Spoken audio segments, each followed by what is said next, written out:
But the word allegiance seems to me tonight especially to be something we ought to think about. Because, as I said in my prayer, we have become polarized and we are paralyzed as a conservative movement.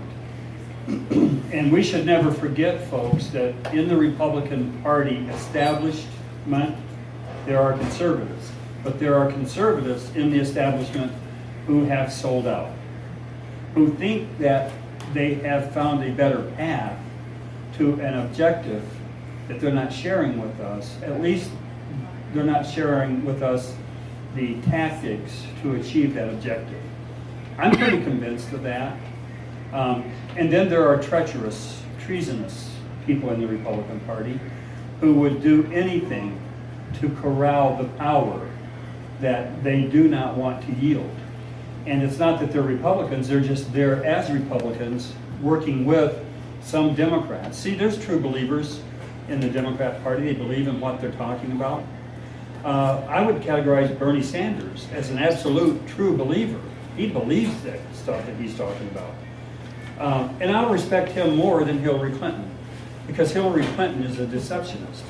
She is one of those people who know what the rules are. She knows where the dead bodies are buried, and she knows who buried them. That woman couldn't be around politics as long as she has without having a dossier on every single person who had maybe crossed the line, so to speak. And she has built an empire on dealing with those kinds of people. As you folks know, I'm a scenario type thinker. If I can't put a thing in a scenario that makes sense, I can't deal with it. I have to have it logically make sense to me. And there are things going on right now in our country that I think is very consequential to you, our children, and our grandchildren, and I. And if we don't get the right scenario and prepare for it, now, it's not that these things that I write about are right, it's that I believe they are. And I believe it's a scenario that's coming at us. Now, if it comes, if you read my stuff, and by the way, I've given you these are posted by the DLM report. I got a note back from them, and I gave you one of the ones where I sent out a message about a week ago, and I said that my messages are being read nationally at the DLM report some thousands of times. And he wanted to do a correction on that, because he knows, and I know too, but I don't like hearing myself say it because I can't prove it, but they can. So he entered in to prove how many times my messages are being read. And he actually printed it in the DLM report. He asked me if he could change those numbers, and I told him he could, and he did. 10,000 times per day, folks.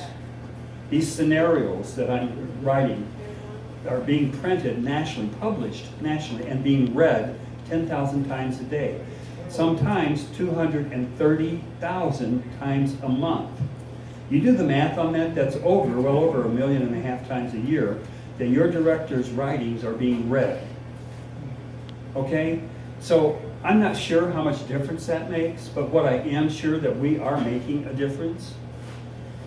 There was an amazing thing happened right before caucus tonight. A fellow that he and I have not generally agreed on things came over and congratulated us and this caucus, and he said, "Keep up the good work. I know you work hard." Now, this fellow and I have butted heads before. But you know what? Here's the good thing about being an American. Here's the good thing about why those people who fell in favor, that we say allegiance to their national anthem that they fell in favor of back in 1812. And I always call that to our memory, because we should never forget that people have fallen in favor and chose to do that instead of yield that flag.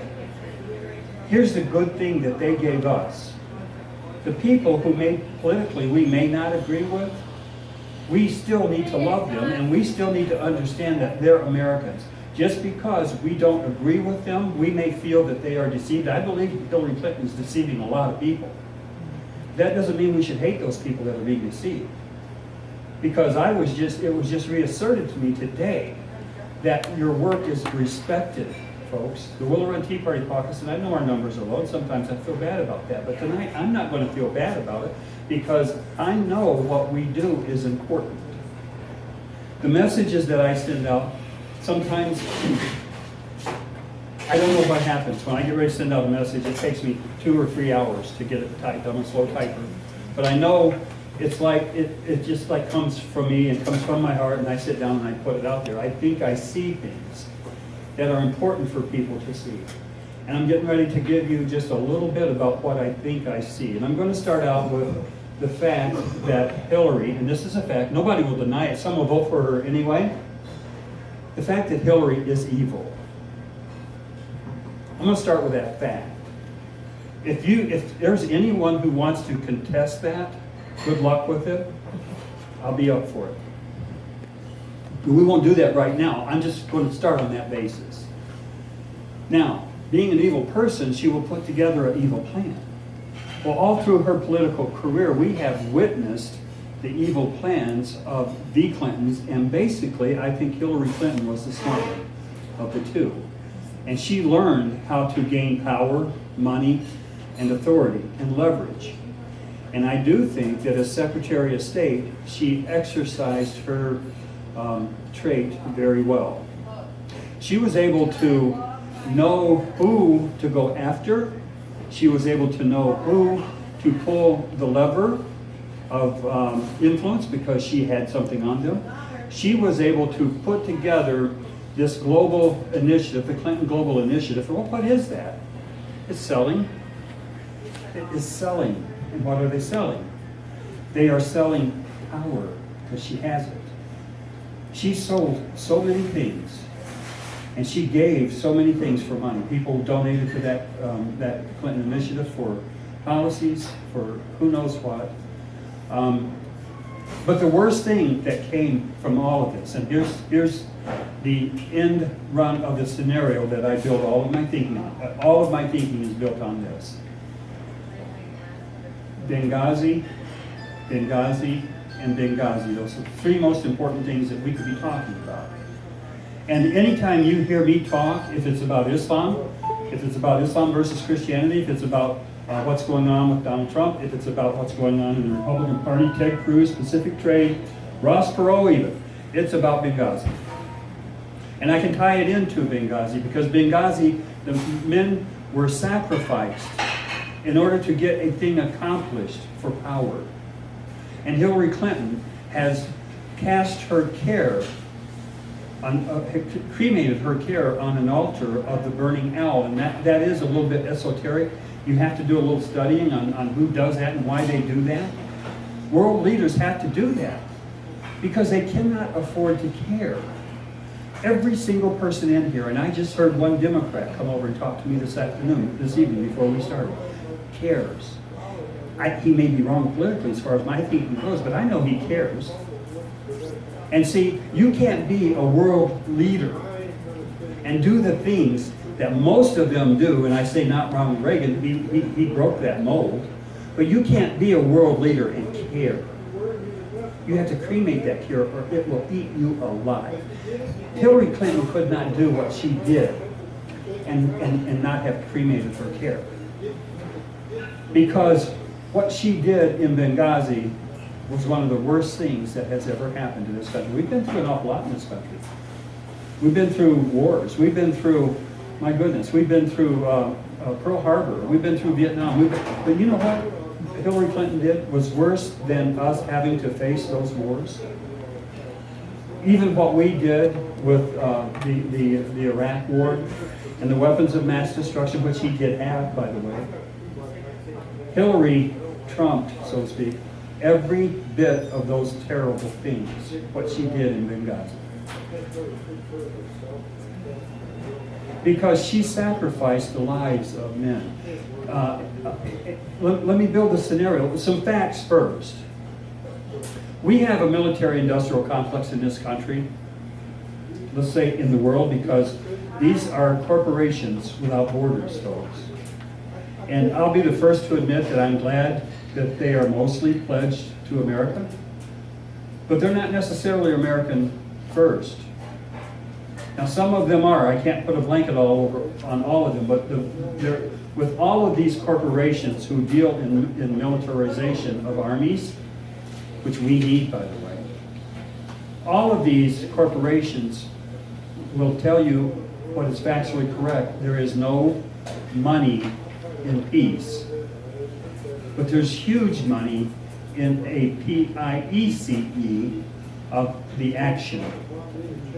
So it is not a good thing for the military-industrial complex to have peace in the world. This is where we have a little problem. There's a lot of corporations in this country that employ our children and feed our grandchildren, right? This is true. So to expose the intent of the CEOs and the upperlings of these corporations is not a good thing to do for probably the major majority of employers in this country.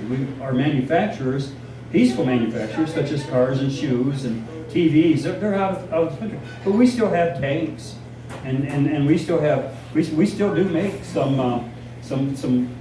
military weapons. And please don't misunderstand what I'm saying. I'm glad that we have the best. Our men and women deserve the best. We are the best and the brightest. They deserve the best. But when they're motivated to sell weapons, and they're motivated to buy policy that will cause the world to need the weapons they sell, folks. Okay? This is the scenario that I'm painting. Hillary Clinton and Barack Obama put together a plan to take Gaddafi out. That plan included a lot of military weapons. I can't name them all. There's senators and congressmen. That's great. I love young people. That's good. There are corporations who knew they could make big money on the sale of weaponry to liberate Gaddafi. Okay, in order to liberate Gaddafi, they had to send in weapons. And these are weapons of mass destruction. You want to talk about the weapons that Saddam Hussein didn't have? He did have them. We'll talk about that later. But these weapons were weapons that corporations made money on. There was 200 Stinger shoulder-fired missiles that went missing that were sent to the uprising against Gaddafi. This is Libya. And just the other day, Hillary Clinton said, that nobody died in Libya. Did you hear her say it?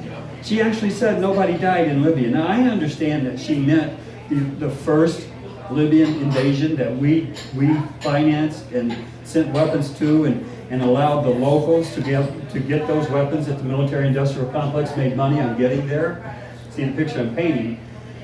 I know she meant that, but how coarse of her integrity not to remember Benghazi. How can she not remember Benghazi? How can she make a mistake, and I think it was a mistake. But how can the voting electorate of the Democrat Party not hold her accountable for not remembering those people that died in Libya? How can that be? And it's that way. They're willing to suspend their disbelief. And they won't hold her accountable. But here's what this evil person did. This evil person fomented a deal.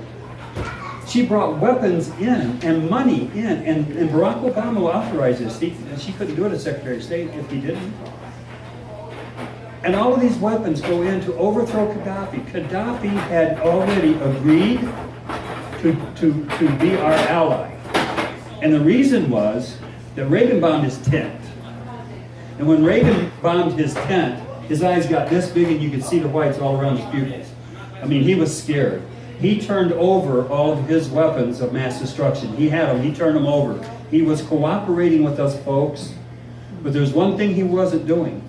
There was one thing he was calling for. He was calling for a North African Union as far as money. He did not want the U.S. dollar to be the hegemon. That word's a big word, and it does need to be understood, so I will make myself say it. the hegemony of the US dollar. And that's why we're fighting over there, folks. So my scenarios are all formulated around that reason. Why did we take Gaddafi out? We left a void there. Why did we take Saddam Hussein out? We left a void when we did that. There was a reason. It's because they're dumping the US dollar as their currency reserve. I talk about it all the time. And it is the reason that Benghazi happened. Because Gaddafi was doing the exact same thing that Saddam Hussein was doing. Although he turned over his weapons of mass destruction, his chemical, he turned them all over. He gave them up. He wanted to work with us, except he wanted a new currency. He didn't want to sell his oil in US dollars anymore. He wanted the North African Union and use the euro, I think it was the currency that he wanted to sell oil in. Let me get a good.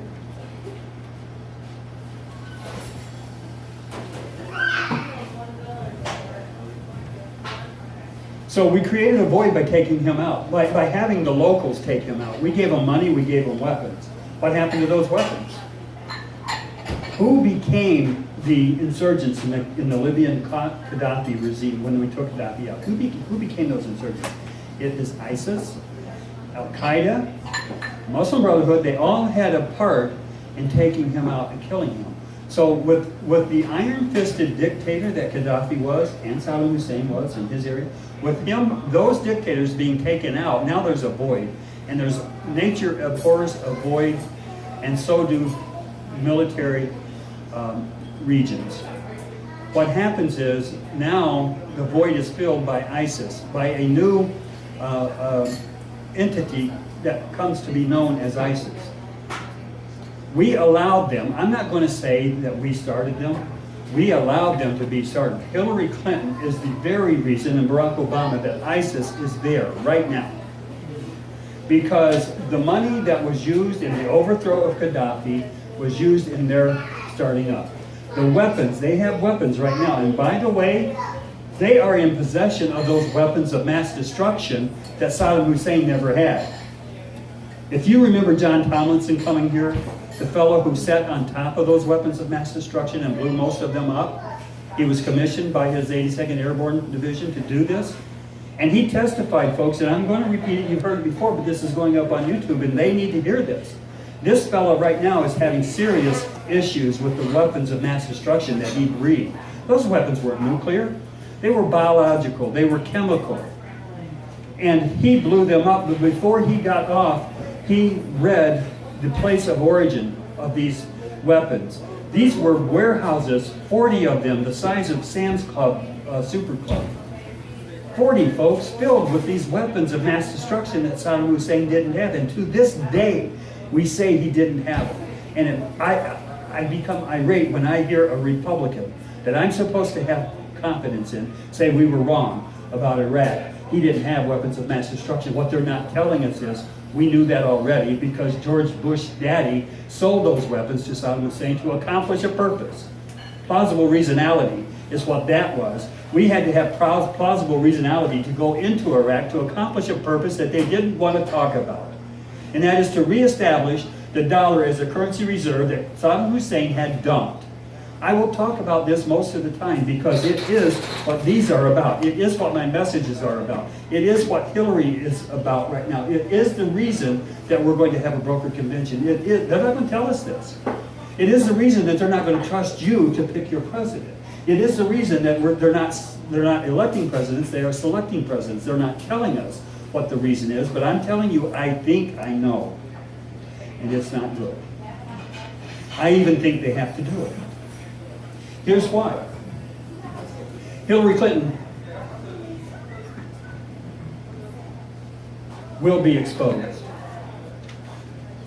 unless she gets presidential executive privilege. And that can come through the vice presidency because he conferences with the vice president, so the vice president cannot be sued in criminal court or cannot be prosecuted in criminal court. They can be sued in a civil court. We saw that with Bill Clinton, with Paula Jones. Civil court, a sitting president can be, but not criminal. See, because here's what happens. Because Hillary Clinton fomented this deal with Gaddafi with the people in Libya to overthrow Gaddafi, that became ISIS, and they needed those weapons to do what? In Syria. In Syria, they still do want to overthrow the Zionist dictator, right? That's